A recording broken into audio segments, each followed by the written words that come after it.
अस्सलाम वालेकुम दोस्तों, मेरा नाम डॉक्टर अली असगर है और आज की इस वीडियो में हम डिस्कस करने जा रहे हैं Einstein special theory of relativity. आज की इस वीडियो में आइंस्टाइन की स्पेशल थ्योरी ऑफ रिलेटिविटी के पोस्टुलेट को कॉन्सेप्चुअली हम समझने जाएंगे। तो आज के इस लेक्चर को शुरू करने से पहले आपसे एक मर्तबा रिक्वेस्ट करेंगे कि अगर आपने अब तक हमारे इस चैनल को सब्सक्राइब नहीं किया, जो कि सिंध बोर्ड टीचिंग के नाम से है, तो काइंडली आज ही आप हमारे इस चैनल को सब्सक्राइब करें और साथ ही साथ बेल आइकन को लाजमी क्लिक करें ताकि हमारी अपलोड करदा तमाम इंपॉर्टेंट वीडियोस की नोटिफिकेशन आपको रिसीव हो सके। तो आइए स्टार्ट करते हैं Einstein special theory of relativity. Special theory of relativity explain how to interpret motion between different inertial frame of reference. Einstein की स्पेशल थ्योरी ऑफ रिलेटिविटी में डिफरेंट इनर्शियल फ्रेम, याद रखिएगा स्पेशल थ्योरी ऑफ रिलेटिविटी का ताल्लुक जो है वो inertial frame of reference है। और इनर्शियल फ्रेम ऑफ रेफरेंस क्या है? जिसमें एक्सेलरेशन नहीं होनी चाहिए।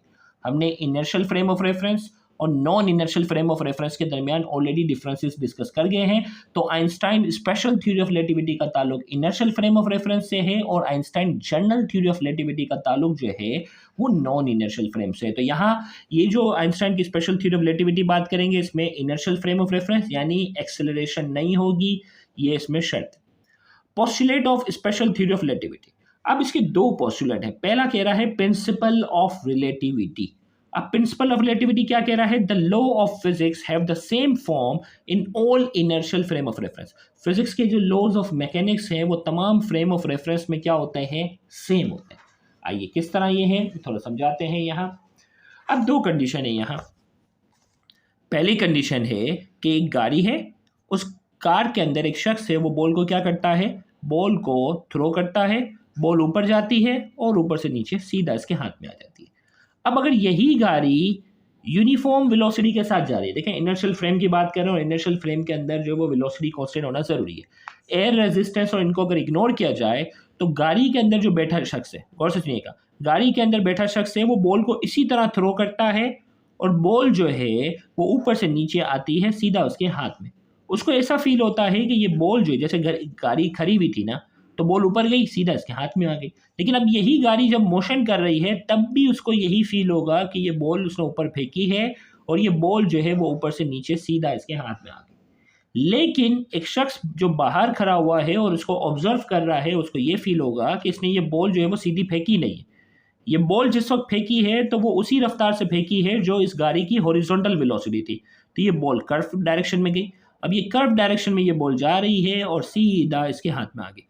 यानी इस फ्रेम ऑफ रेफरेंस वाले को फील हुआ कि बॉल सीधी इसके हाथ में आ गई, जबकि बाहर जो फ्रेम ऑफ रेफरेंस वाला जो शख्स है उसको फील हुआ कि ये बॉल जो है वो क्या है? बॉल कर्व डायरेक्शन में आई, पैराबोला डायरेक्शन में आई और इसके हाथ में आ गई। तो यही चीज़ हम यहाँ एक्सप्लेन करने जा रहे हैं कि consider a vehicle moving in a constant speed. एक व्हीकल है जो कांस्टेंट स्पीड से मूव कर रही है। Inside the vehicle a passenger through a ball straight up into the air. Vehicle के अंदर एक शख्स है वो बॉल को सीधा फेंकता है।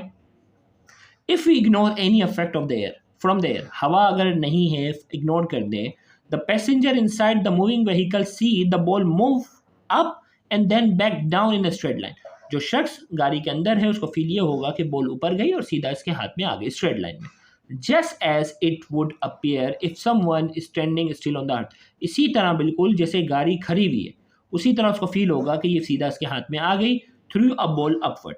But the person on the ground, लेकिन उसी चलती हुई गाड़ी को एक शख्स है जो ग्राउंड से ऑब्जर्व कर रहा है, see the ball path as curve shape a parabola. जो शख्स बाहर खड़ा था उसने ये देखा कि ये बॉल जो है वो कर्व डायरेक्शन में जा रही है, पैराबोला डायरेक्शन में। They see the path of the ball differently, वो अपनी फ्रेम ऑफ रेफरेंस के अंदर उसको बिल्कुल एक अलग डायरेक्शन में देख रहा है। अब कंक्लूजन क्या बना इसका? The law of physics that governs the motion of the ball including gravity and equation for constant acceleration work the same way whether the vehicle is moving और एट रेस्ट। इसका कंक्लूजन ये बना कि जो physics के laws हैं वो inertial frame of reference में एग्जैक्ट उसी तरह काम करेंगे कि व्हीकल जो है वो रेस्ट में हो या व्हीकल जो है वो यूनिफॉर्म वेलोसिटी के साथ मूव कर रही हो, वो तमाम लॉ जो है वो उसी तरह क्या करेंगे? काम करेंगे। ये था प्रिंसिपल ऑफ रिलेटिविटी। अब दूसरा जो आ जाता है वो है constancy of the speed of light. The speed of light in vacuum has the same value. Speed of light की वैक्यूम के अंदर वैल्यू है 3 एक्सपोनेंट 8 मीटर पर second in all inertial reference frame regardless of the velocity of the observer और the velocity of the source emitting the light. ये कह रहा है कि ऑब्जर्वर की जो भी वेलोसिटी हो, देखने वाले ऑब्जर्वर जो देखने वाला है उसकी वेलोसिटी जो भी हो, जहाँ से लाइट इमिट हो रही हो उसकी जो भी वेलोसिटी हो, स्पीड ऑफ लाइट की रफ्तार हमेशा जो है वो क्या रहती है, सेम रहती है। अब ये थोड़ा सा मैं आपको डायग्राम से समझाता हूँ और इससे पहले वाला जो गैलीलियन ट्रांसफॉर्मेशन का जो इक्वेशन है उससे एक्सप्लेन करते हैं। अगर मैं आपको गैलीलियन ट्रांसफॉर्मेशन वाली एक डायग्राम दिखाऊं, सेम इसी तरह की है। उसमें क्या था कि एक गाड़ी है जो यूनिफॉर्म वेलोसिटी के साथ आ रही थी 15 मीटर पर सेकेंड, और उसी चलती हुई गाड़ी में अगर बॉल को फेंका गया, क्या किया गया, चलती हुई गाड़ी में बॉल को फेंका गया तो ये रिलेटिव वेलोसिटी क्या हो गई थी, ऐड हो गई थी ना, सेम डायरेक्शन में। और अगर यही अपोजिट डायरेक्शन में थी तो बॉल की वेलोसिटी इसमें से क्या हो गई थी, माइनस हो गई थी। ये इससे पहले वाले लेक्चर में हमने कॉन्सेप्ट क्लियर किया था।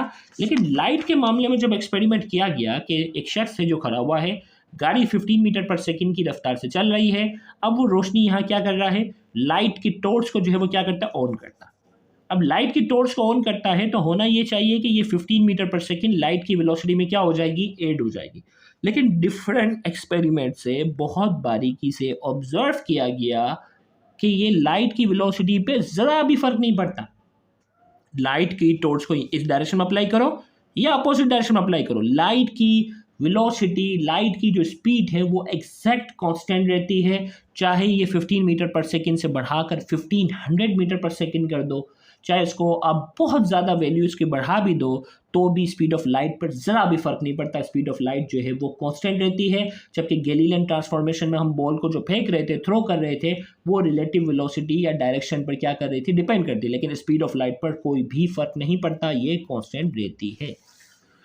तो हमने कहा था speed of light in vacuum has the same value same रहती है इन all inertial reference frame. Speed of light same रहती है regardless of the velocity of the observer की जो भी वेलोसिटी हो, और the velocity of the source emitting the light, जो लाइट इमिट कर रहा हो उसकी जो भी रफ्तार हो, उसके ऊपर कोई फर्क नहीं पड़ता। ये था इसकी मेन बात। अब एक्सप्लेनेशन में हम थोड़ा सा आते हैं। In experiment carried out to test for the effect of light और for the effect of the movement of the source of the speed of light, Michelson Morley. अब देखो एक्सपेरिमेंट, इन्होंने दो साइंटिस्ट का नाम लिखा हुआ है और इन दोनों ने जो है वो डिफरेंट एक्सपेरिमेंट जो है वो कंडक्ट किए, और उसमें ये देखना था affect of the movement of the source, जहाँ से लाइट इमिट हो रही है ना उसकी स्पीड को जो है वो उन्होंने उसके अफेक्ट को चेक करना था स्पीड ऑफ लाइट पर। लेकिन क्या रिजल्ट मिला, the result indicate that the speed of light is completely unaffected by the motion of the source.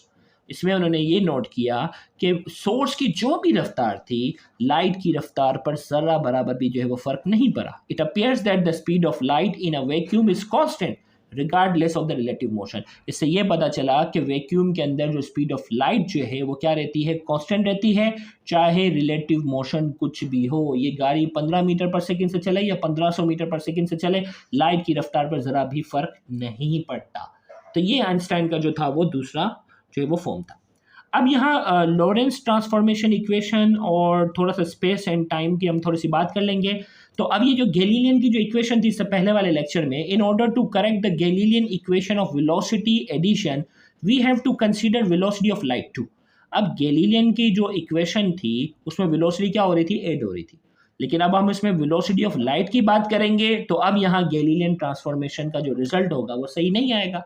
तो इसको करेक्शन करने के लिए एक साइंटिस्ट था। This correction was done by Hendrik Lorentz. Hendrik Lorentz ने जो है वो एक इक्वेशन ड्राइव की है जिसकी डेरिवेशन नहीं है हमारे कोर्स में, लेकिन ये इक्वेशन का यहाँ जिक्र है। उसने हेनरिक लॉरेंस ने जो है वो क्या किया, एक इक्वेशन ड्राइव की है और उसमें कहा the resultant equation are known as Lorentz transformation equation.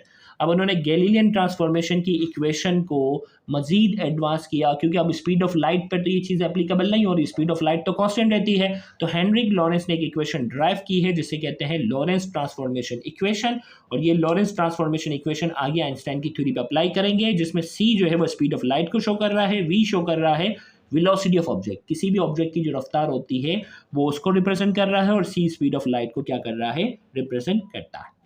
अब यहाँ ये लॉरेंस के आगे आइंस्टाइन के कॉन्सिक्वेंसेस वाला जो पार्ट होगा उसमें इस इक्वेशन का बहुत अहम रोल होगा, आगे हम उसकी भी बात करेंगे।